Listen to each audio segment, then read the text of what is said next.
Hello YouTube fam, today I'm going to be taking you guys through a pull day. This is going to be obviously all back and a little bit of biceps. I'm also going to be doing some cardio at the end. I'll show you guys what I'm doing in case you want to sprinkle that in as well when you try this. I don't know if you guys know this about me, but back is my favorite upper body muscle to train. It's just like nothing to me is better than that hot girl snatched muscular back. So let's get right into it. And if you guys have any questions, feel free to comment them down below. Okay, but first a quick fit check is needed. This bra is from Bow & T, and I am obsessed, you guys. Halters are like my favorite thing ever. I wish Alpha Elite would come out with a halter because that is what they are lacking on their menu. And then these shorts are from Alpha Elite, of course, the Amplify shorts. These are the bikers, and this is an older color called Titanium, but they have tons of grays. I think the new one called Smoke is kind of similar to this one, so get on it. Okay, we're starting with a little bit of mobility. I just have a band here, and I'm just gonna do some banded over and backs. Mobility just kind of helps your body to get warmed up for the movements that you're about to do. You never just wanna walk into the gym and go straight into the weights without just even taking a couple of minutes to warm up your body and your muscles and just kind of priming those movement patterns that you're gonna be going into.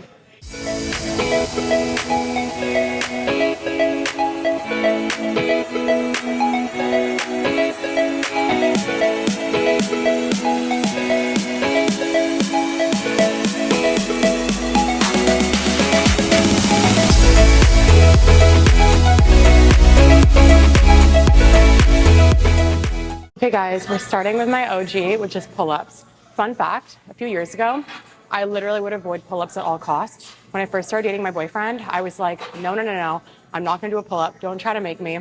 Well, he made me, guys.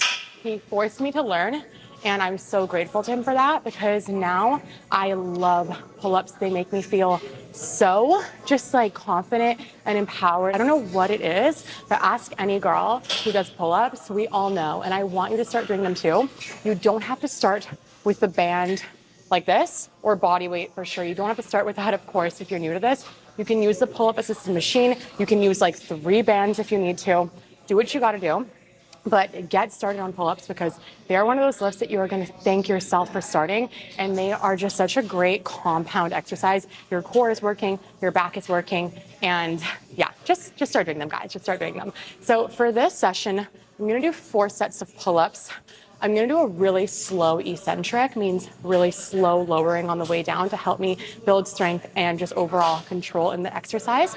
So I have a band looped around here as shown. Ideally, you'd bring like a chair or a bench or something to get your foot inside so that you don't have to like bring your leg all the way up here.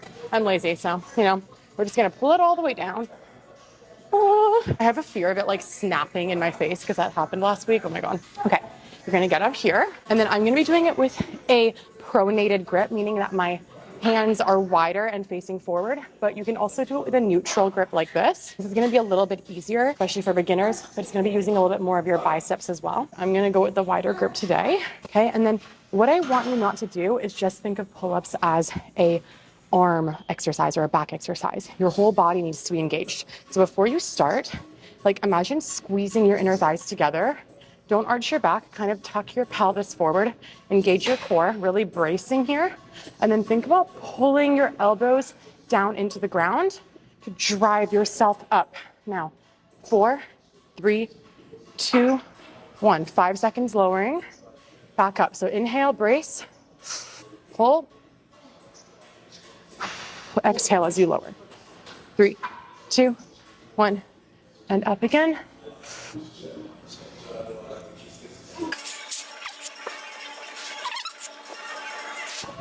Oh my gosh, those slow eccentrics, you guys, they get you.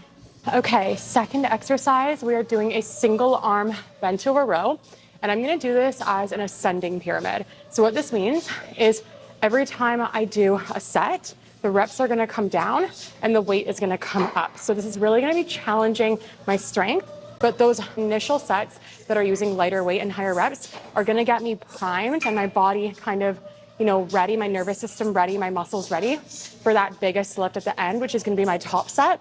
So how I'm structuring this is 3 sets of 12 reps for the first set, 10 reps for the second set, and 8 reps for my third set. So I'm gonna go 27.5 pounds for the 12 reps. Set number 1, that's my lightest weight.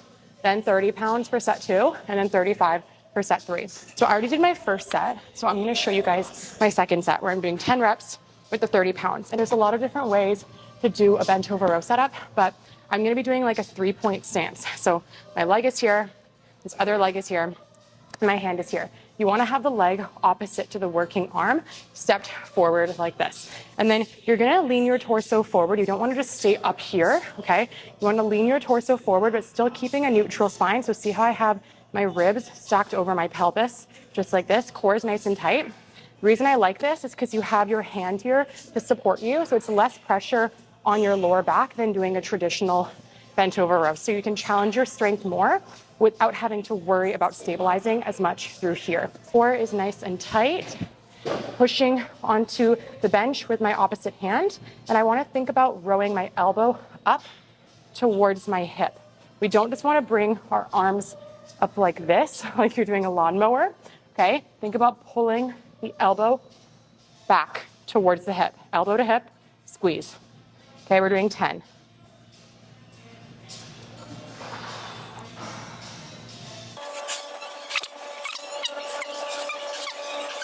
Okay, and rest.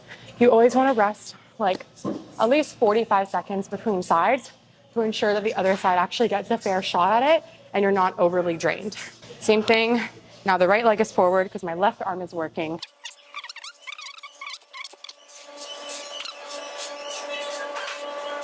Okay, and rest. Okay, we're moving into the lat pull down. You can use the machine like I am, or you can use a cable. Either way works. I'm gonna be doing it again with a pronated grip similar to the pull-up because I'm trying to build more strength in that position for my pull-ups. You can also do like a neutral grip where your palms are facing towards each other. You can do a supinated grip where your palms are facing your body. That's gonna be more biceps. So there's lots of options. I'm gonna be doing a wide grip today.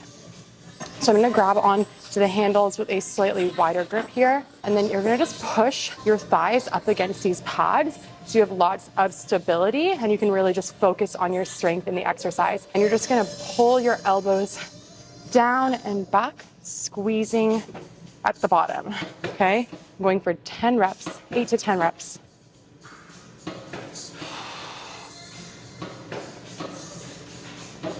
Okay, so keeping my spine neutral here, I'm not arching my back.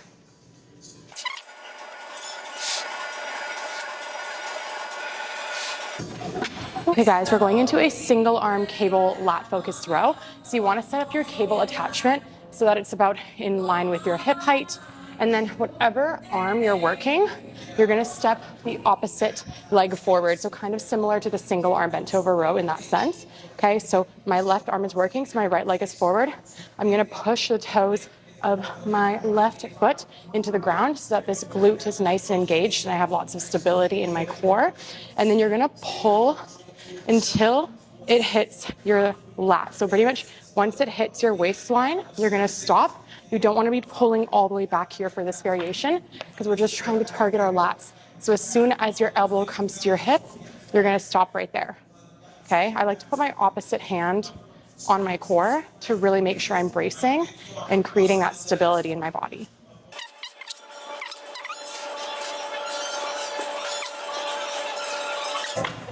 Okay, other side.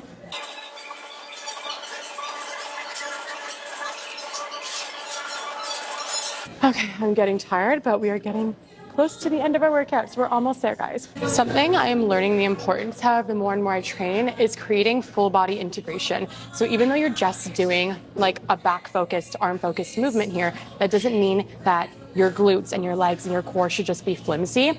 You always want to co-contract those other muscles in your body to help support the exercise. So with this movement, for example, your core should be engaged, your legs should be engaged, pushing into the floor and creating stability. That's why I like throwing in variations like this where you're actually standing or kneeling and not just everything being like a seated machine row, for example, because this actually forces your core and your other muscles to contribute to the movement. And then those other muscles are actually getting stronger and being trained at the same time that you're training the main primary muscle in the exercise. I hope that makes sense, but yeah.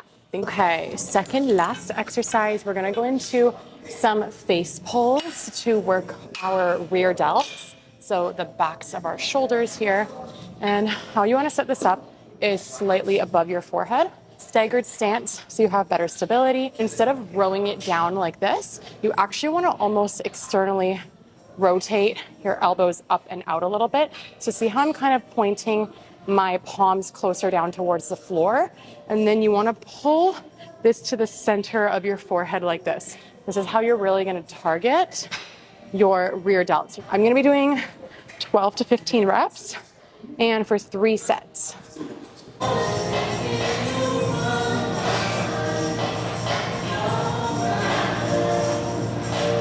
Okay guys, last exercise. We're doing cable bicep curls. I love doing my bicep curls on the cable machine because the tension that you get is just insane.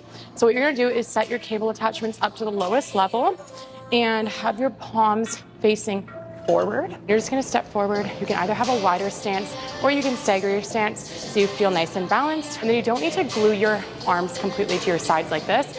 Let your armpits breathe, but have your elbows generally tucked by your sides. Then what you wanna do is think about just curling our palms up towards our chest, and then nice and slow on the way down. Don't just like drop it like this, okay? Don't use momentum, think about using your muscle. Going for about 8 to 10 reps.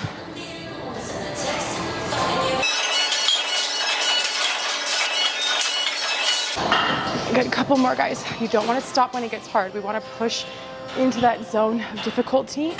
That's how our muscles get signal to grow. If it doesn't challenge you, it won't change you. Keep going, 2 more, 1. So I'm just doing 2 sets of this. You could do 3 if you have more energy than I do right now. But however many sets you do, whether it be 2 or 3, make sure you take your last set to complete technical failure, meaning that you could not physically do 1 more rep with good quality form. So really push into that zone of difficulty, guys. That is how we grow. That is how we challenge ourselves. If you're just going through the motions in the gym and just showing up on autopilot and getting to the end of your set feeling like you could have done 10 more, that isn't heavy enough, or you need to do more reps. You don't have to lift heavier, but if you don't want to up the weight, you have to up the reps, guys. We have to challenge ourselves in some way, shape, or form if we really want to see that muscle growth. That was such a good session. If you guys tried this out, please let me know. And the key to growing muscle, building muscle, isn't constantly changing the exercises or the workouts. It's to actually do the same exercises for weeks or even months and just continue to progress in those movements. Continue to master your technique, your form, up your load, up your reps, up your sets. There's so many ways to challenge ourselves, but if you find yourself constantly just like doing a new influencer's workout every week, you're gonna have a hard time actually mastering any movements because you're constantly changing them. I'm gonna do some sprints now. I'm gonna be going for a 2 to 3 minute warm-up walk, then 8 cycles of sprints, and then a 2 to 3 minute cool down walk, and then I'm out of here. So I'm doing 30 seconds on, 30 seconds off. The reason why I do 30 seconds on, which is a pretty long time to sprint, is because I'm not sprinting at a super insane intensity yet. I'm going at like a 7.5 to 8.5 out of 10 intensity. Whereas if I was going towards like a 9 to 10 out of 10 intensity, I would probably be able to sprint for like 15 to 20 seconds. If you try this, just make sure you start with like a less intense speed because you don't want to have a heart attack if you haven't done cardio in a while. You want to ease into it, see how your body is responding, see how your endurance is, and then gradually increase the challenge week after week, month after month sort of thing. It's gonna be a quick one because your girl's got to get out of here. It's a Saturday and it's sunny in Vancouver, so I have to go enjoy the sun. Okay, that's it for today. If you guys enjoyed this, please don't forget to subscribe, like, comment. You know what I'm gonna say. Love you guys. See you in the next video. Hope you're having a beautiful day.